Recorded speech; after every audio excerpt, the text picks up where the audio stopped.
গ্রীষ্ম বর্ষা বিনীতি ভরসা। হ্যাঁ, বিনীত শপিং সিটি। নমস্কার, আপনারা দেখছেন হুগলি আপডেট। আপনাদের সঙ্গে আমি উষা। আসছি খবরে। রাজ্যের মুখ্যমন্ত্রী মমতা ব্যানার্জি বিশ্বকাপ জয়ী রিচা ঘোষকে সম্বর্ধনা জানালেন ইডেনে। বিশ্বকাপ জয়ী সোনার মেয়েকে সম্বর্ধনা জানালো সিএবি। গতকাল ইডেন গার্ডেনে পুষ্পস্তবক, সোনার ব্যাট বল, মেমেন্টো, 34 লক্ষ টাকার চেক এবং রাজ্য পুলিশ ডিএসপি পদমর্যাদায় চাকরি দিলেন মুখ্যমন্ত্রী মমতা ব্যানার্জি রিচা ঘোষকে। সঙ্গে ছিলেন ক্রিকেট তারকা সৌরভ ঝুলন গোস্বামী। সম্বর্ধনা পেয়ে সোনার মেয়ে রিচা আপ্লুত। মুখ্যমন্ত্রী মমতা ব্যানার্জি রিচাকে অভিনন্দন জানিয়ে বলেন, একটু দাঁড়িয়ে সবাই যদি একটু করতালি দিলে দারুণ মুহূর্ত। বঙ্গভূষণ পেলেন সাপ্রি এবং শোনাচ্ছেন রাজ্য সরকারের পক্ষ থেকে একগুচ্ছ উপহার মুখ্যমন্ত্রী রিচার জন্য। মাননীয় মুখ্যমন্ত্রী কৌশিক ঘোষের রিপোর্ট, হুগলি আপডেট। হুগলি চুঁচুড়ার পৌরসভার পৌরপ্রধান অমিত রায়কে পদত্যাগ করার নির্দেশ দিলেন জেলা সভাপতি ও বিধায়ক অরিন্দম গুইন। অন্যদিকে পৌরপ্রধান অমিত রায় প্রতিক্রিয়ায় জানান, তিনি জানালে তো হবে না, এটা রাজ্য কমিটিকে জানাতে হবে।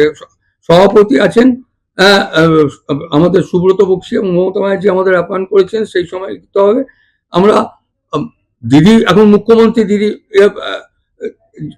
জানিয়ে দিদির মতামত নেই, হয়তো বক্সিদাকে দেখতে হয়, এটা বক্সি অথবা ফিরাদ হাকিম যিনি পৌরমন্ত্রী, এটা তাদের ইয়ের ভেতরে পড়ে। তারা কেউ আপনাকে জানিয়ে না, কিছু জানায়নি, না মৌখিকভাবে জানায়নি তারা কেউ।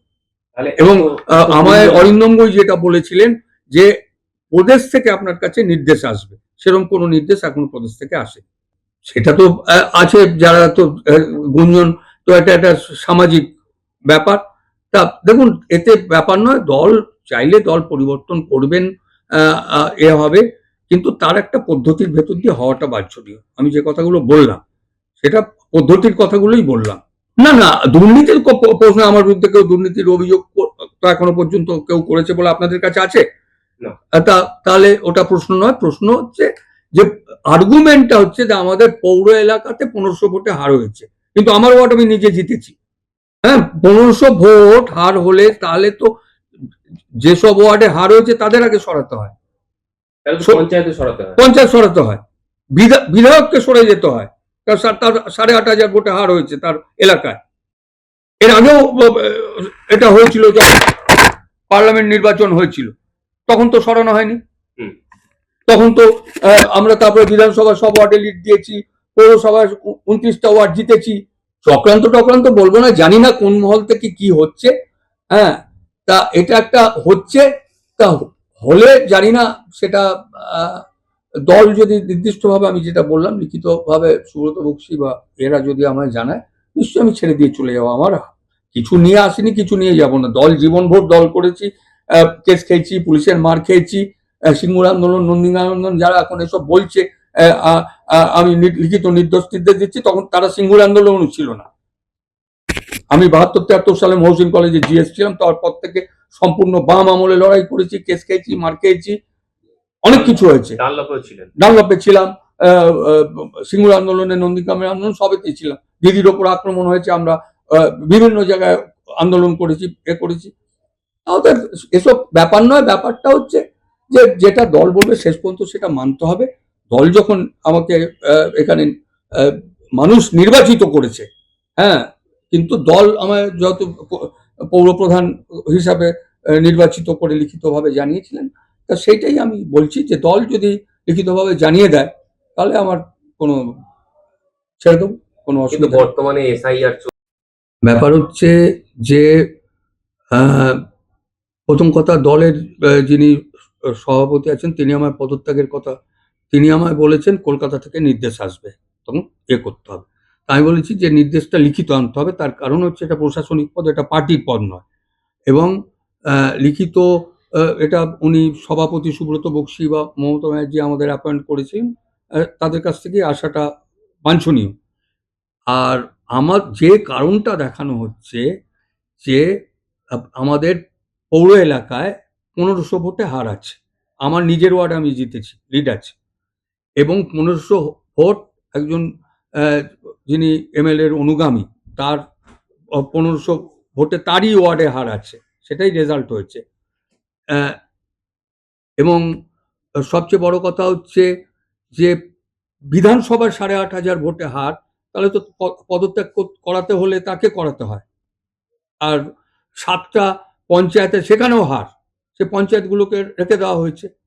এর আগের বার যখন এখানে বিজেপির এমপি ছিলেন, তখন আমাদের পৌর এলাকা হার হয়েছিল, তখন কাউকে পদত্যাগ করানো হয়নি। এবং পরে আমরা অ্যাসেম্বলি ইলেকশনে লিড দিয়েছি এবং পৌর নির্বাচনে একটা সিট বাদে সব সিটেই জিতেছি। তাহলে তো কোনো কিছু একটা যুক্তি থাকবে। এবং আমাদের বিরুদ্ধে তো দুর্নীতি, অন্যায়, স্বজন পোষণ কোনো অভিযোগ নেই। যাদের বিরুদ্ধে ইডি সিবিআই হচ্ছে, দুর্নীতিগ্রস্ত সমাজে এটা নিয়ে হই হই হচ্ছে, তাদের পদত্যাগ করতে বলে না দল। হ্যাঁ, তা আমরা শুনুন, আমরা কিছু নিয়ে আসিনি, দল বসিয়েছে, দল বললে আমরা যেভাবে বলেছি লিখিতভাবে জানালে আমরা চলে যাব, হারাবার কিছু নেই। কিন্তু সবকিছুর ভেতরে একটা যুক্তি থাকা দরকার, নিয়ম নীতি থাকা দরকার। এর আগে টাউন কমিটি তৈরি হলো, বললো SIR এর জন্য, সেটা স্থগিত রাখা হলো। অথচ এখন SIR চলছে, এটা কেন হবে? আর অন্য জায়গায় এমপির কথায় বদল হচ্ছে, বারাসতে দেখলাম এমপির কথায়, সেখানকার এমপির কথায় বদল হচ্ছে। এখানে এমপি কিন্তু এটা চাইছেন না, এখানকার এমপি বলেছে যে না, এইভাবে বদল করা যায় না, অ্যাসেম্বলির পর বদল করবেন যদি বদল করতে হয়। এবং যেসব নাম আসছে তাদের ওয়ার্ডে তো হার হয়েছে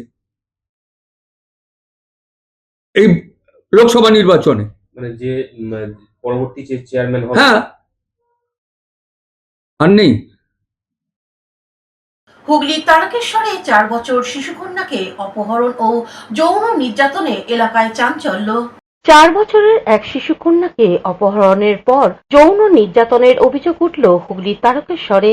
ঘটনাটিকে কেন্দ্র করে তুমুল উত্তেজনা ছড়িয়েছে এলাকায়। ইতিমধ্যেই ঘটনার তদন্ত শুরু করেছে পুলিশ। শনিবার বেলায় তারকেশ্বর স্টেশন সংলগ্ন ড্রেন থেকে রক্তাক্ত অবস্থায় উদ্ধার করা হয় শিশুটিকে। শিশুটি তারকেশ্বর স্টেশন চত্বরেই নিজের পরিবারের সঙ্গে থাকত।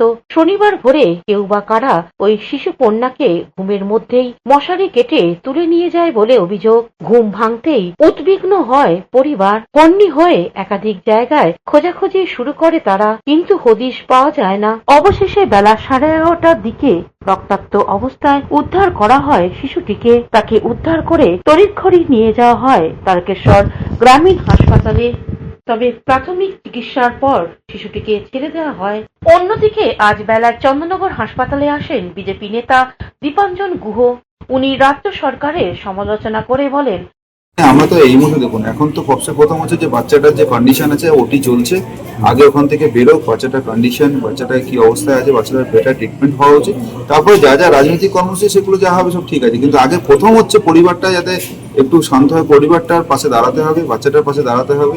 যেটা সবচেয়ে প্রথম সরকারের হয়, যে সরকারি প্রতিনিধিরা আজকে নেই কেন? সবচেয়ে প্রথম হচ্ছে যে আজকে একটা ঘটনা ঘটেছে, আর এখনো পর্যন্ত হসপিটালের সরকার পক্ষ থেকে কেউ এসে একটা পাশে দাঁড়াচ্ছে না। কিসের জন্য?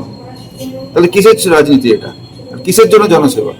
আমরা সবাই চলে আসি, তারা একটা এসে পাশে এসে দাঁড়াবে না? তারা এসে তারা দেখবে না যে বাচ্চাটার কি অবস্থা আছে, বাচ্চাটার ঠাকুমার কি আছে, বাচ্চাটার দিদি কি অবস্থা? তারা এত টেরিফাইড হয়ে, তাদের এত আতঙ্কিত মুখ, তাদের চোখ মেলানো যাচ্ছে না। তাদের দায়িত্বটা তারা পালন করবে। তারকেশ্বর থেকে আশিস কুমার ঘোষ ও চন্দ্রনাথ দত্তের রিপোর্ট, হুগলি আপডেট। কলকাতার আনন্দপুর রোডে বিদ্যুৎ শর্ট সার্কিটে বাজারে আগুন, দমকল আগুন নিয়ন্ত্রণে আনে। আনন্দপুর রোডের ধারে আরবানার ঠিক উল্টো দিকে শনিবার রাতে বাজারের সবজির দোকানে এক ভয়াবহ অগ্নিকাণ্ডের ঘটনা ঘটে। স্থানীয় সূত্রে জানা যায়, রাত প্রায় 11টা নাগাদ আনন্দপুর মেন রোডের পাশে থাকা একটি বৈদ্যুতিক লাইট পোস্টে হঠাৎ শর্ট সার্কিট হয়। মুহূর্তের মধ্যে আগুন ছড়িয়ে পড়ে পাশের 3টি সবজির দোকানে। আগুনের তীব্রতায় দোকানগুলি সমস্ত মালপত্র পুড়ে ছাই হয়ে যায়। ঘটনার খবর পেয়ে বাজারের অন্যান্য দোকানদাররা ও স্থানীয় বাসিন্দারা প্রথমে নিজেরা আগুন নেভানোর চেষ্টা করেন। পরে দমকল বিভাগে খবর দেওয়া হলে দমকলের একটি ইঞ্জিন ঘটনাস্থলে পৌঁছে প্রায় 1 ঘন্টার চেষ্টায় আগুন সম্পূর্ণ নিয়ন্ত্রণে আনে। সৌভাগ্যক্রমে এই ঘটনার কোনো হতাহতের খবর পাওয়া যায়নি, তবে ক্ষয়ক্ষতির পরিমাণ বেশ বড় বলেই ধারণা করা হচ্ছে। স্থানীয় দোকানদারদের দাবি, বিদ্যুতের খুঁটিতে আগেই তারা ঢিলা ও স্পার্কিং হচ্ছিল, কিন্তু কর্তৃপক্ষ কোনো ব্যবস্থা নেয়নি। প্রশাসনের পক্ষ থেকে জানানো হয়েছে, আগুন লাগার প্রকৃত কারণ জানতে তদন্ত শুরু হয়েছে। প্রাথমিকভাবে শর্ট সার্কিটেই আগুনের সূত্র বলে মনে করা হলেও দমকল ও বিদ্যুৎ বিভাগের যৌথ টিম ঘটনার বিস্তারিত তদন্ত করছে। ঘটনার পর এলাকায় আতঙ্ক ছড়ালেও বর্তমানে পরিস্থিতি নিয়ন্ত্রণে। ক্ষতিগ্রস্ত দোকানদারদের পাশে থাকার আশ্বাস দিয়েছেন স্থানীয় প্রশাসন। কৌশিক ঘোষের রিপোর্ট, হুগলি আপডেট। এখন নিয়ে নেব বিজ্ঞাপন বিরতি। বিরতির পর ফিরে আসছি খবরে।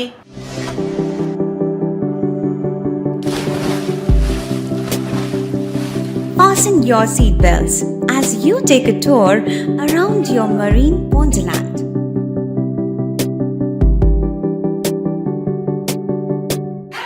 Spend a day at Aqua Marina and enjoy an array of water slides that give you butterflies in your tummy.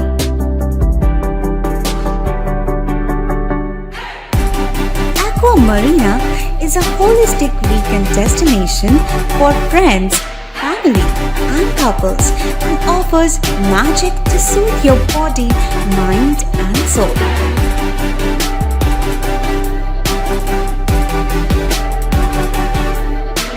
Aqua Marina, your customized magician. Welcome aboard and see the magic unfold. শীত, গ্রীষ্ম, বর্ষা, পিনিতি ভরসা। হ্যাঁ, পিনিত shopping city. যে কোনো মরশুমের readymade জামা কাপড় পাওয়া যায় একই ছাদের তলায়। ছোট থেকে বড়, পুরুষ, মহিলা ও শিশুদের একমাত্র নির্ভরযোগ্য প্রতিষ্ঠান। শীতকালীন যে কোনো শাড়ি, জিন্স, টপ, কুর্তি, চুড়িদার, পাঞ্জাবি মানেই পিনিত শপিং সিটি। আখন বাজার, চুঁচুড়া, Hooghly. Amala nursing home. Enjoy a weekend at Vedam, the paradise of peace. A home away from home.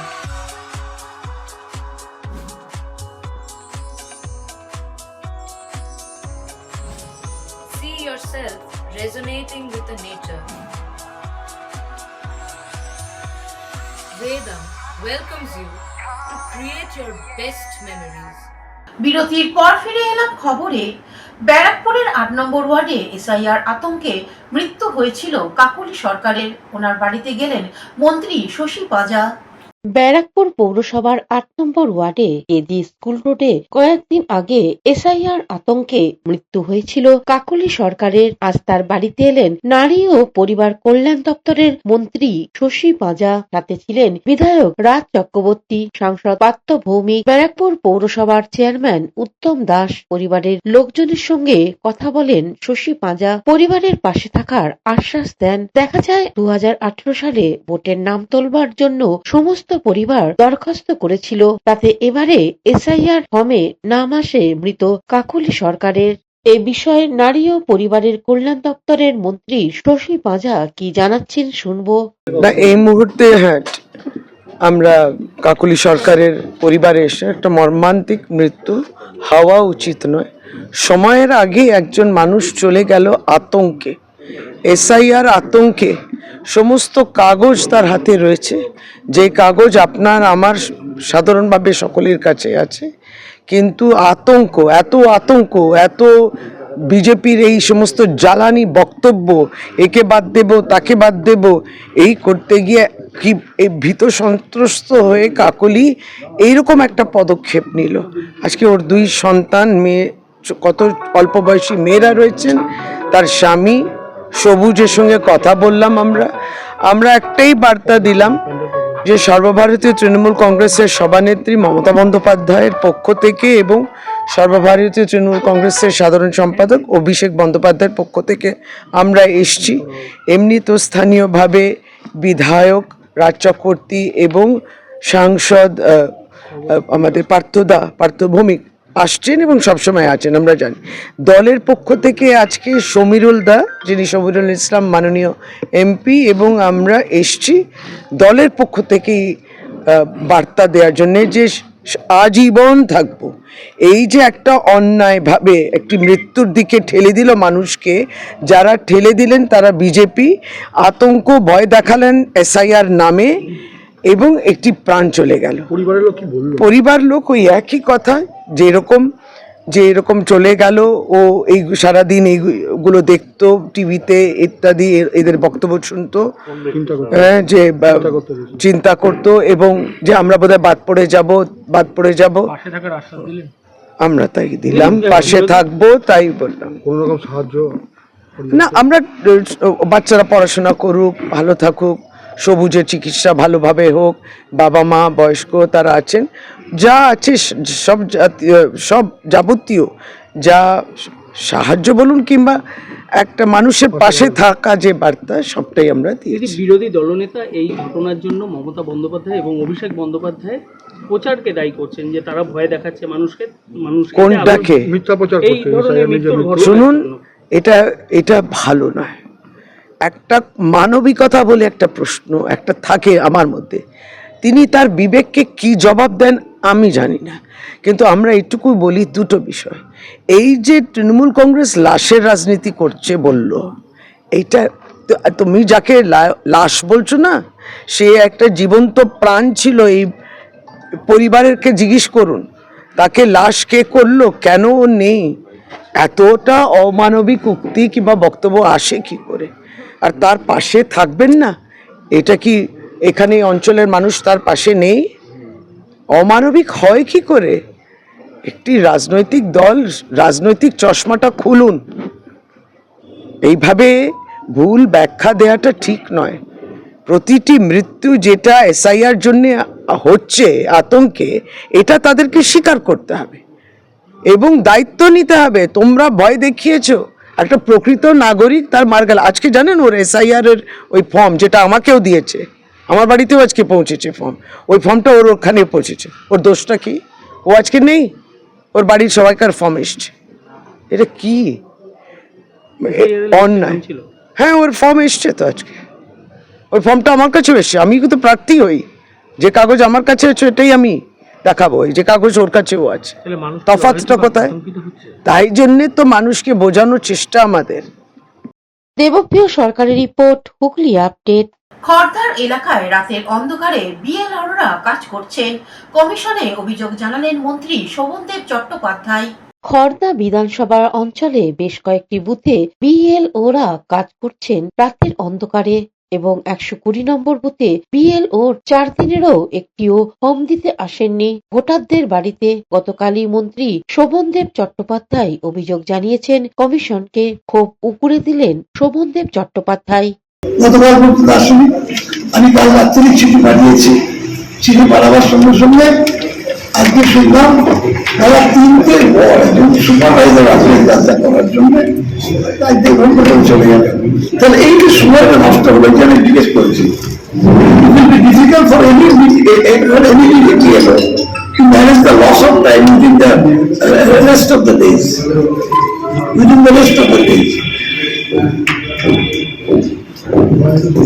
Your attention is drawn in this matter, and it is expected that you will take appropriate steps so that the total work is done within the scheduled date. And you কারণটা কি? মানে কি দর্শাতে চাইছে কি BLO আসছে না কেন? BLO আসছে না কেন শুধু ইলেকশন কমিশন বলতে পারবে না। কোনো কারণ দর্শায়নি। যিনি অ্যাপয়েন্টমেন্ট দিয়েছেন তিনি বলতে পারবেন, আমি কি করে জানি? তাহলে নির্দিষ্ট সময়ের মধ্যে কাজ শেষ হবে না। আমার তো বক্তব্য সেটা। নর্মালি ইলেকশন ইলেকশনের নিয়ম হচ্ছে এতদিন পর ভর্তি করেছি, তো যদি মেশিন খারাপ হয়ে থাকে, যেমন আমি রাজবাড়িতে উপনির্বাচনে দাঁড়িয়েছিলাম, আমার একদিনে অসংখ্য ব্যালট বাক্স নষ্ট হয়েছে।